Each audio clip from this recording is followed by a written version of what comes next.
By far, color coding is the best and easiest way to stay on track and on task. I'm going to give you 6 tips to incorporate color coding into your planner to keep track of and get done with your tasks. If you feel like you're staring at basically a brick wall of things to do and you need some organization in your planner, then keep watching.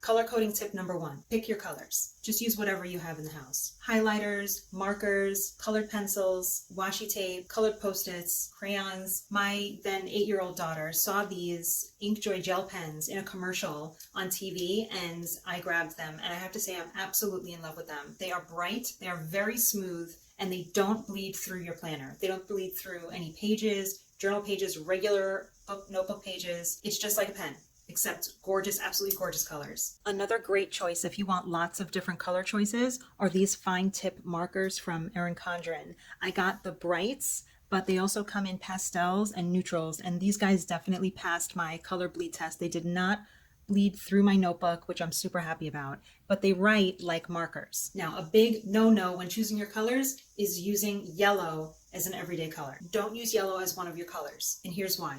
You need a separate color to highlight for yourself really important and urgent things to do or events or whatever. You need a way to immediately focus on the super important stuff that are in your categories. I'm going to show you how to use that a little bit later, but just keep in mind, yellow is not for everyday use. Tip number 2, attach your color code legend to the back of your planner in exactly this way. You're going to tape it to the back of your planner so that it folds out, kind of like an accordion, and you can see the legend from any page at all, no matter what. Some categories that are super helpful to start with your legend: one color for each person in the family, one color for each category of things that you have going on in your life, maybe one category for work, one for home, one for school, one for your job, your side business, and one for dates and events. I have 2 ways that I like to group my tasks together, and both have worked equally well for me. By time of day, so blocking out my schedule to early morning,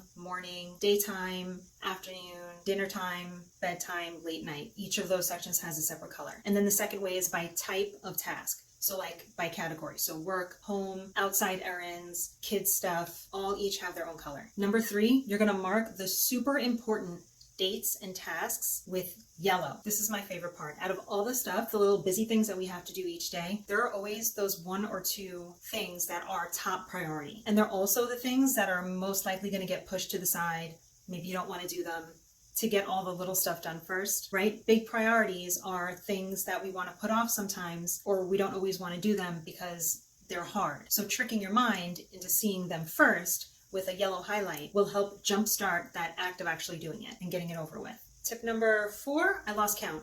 Consider using colored Post-its. If your day is very chaotic, or you find yourself regularly putting things off, regularly not getting things done on whatever day you want to get them done, if you use Post-its for those tasks, you can move them around more easily instead of scratching things off in your planner.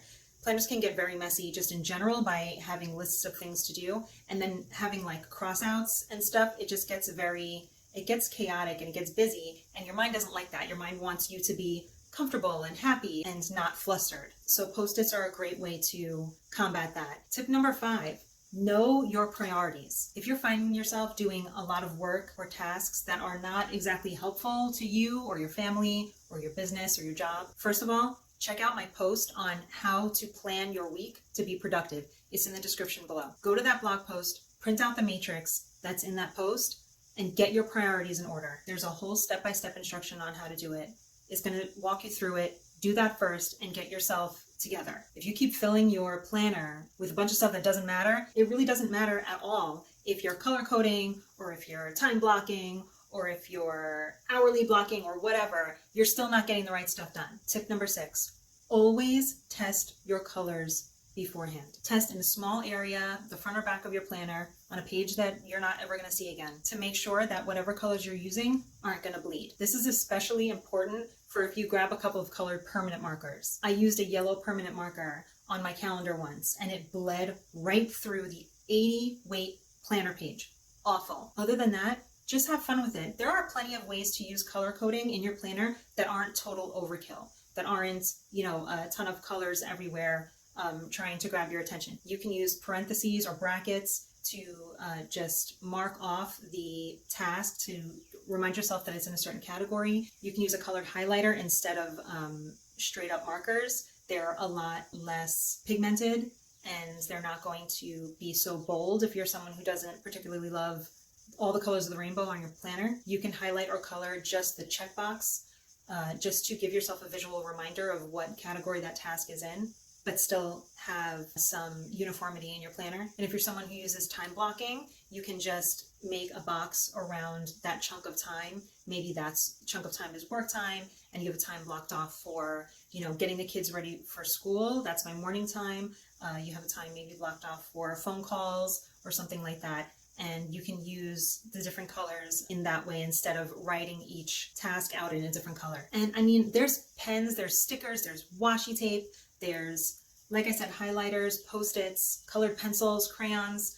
You can really go wild with it, or you can just, grab 2 or 3 colors and test it out, see how you like it. So color coding is really an excellent way to focus your eyes and your mind on the right things at the right times. And I hope you have some fun bringing some color into your days. If you liked these tips, make sure you check out more planner tips in these videos, and I'll see you next time.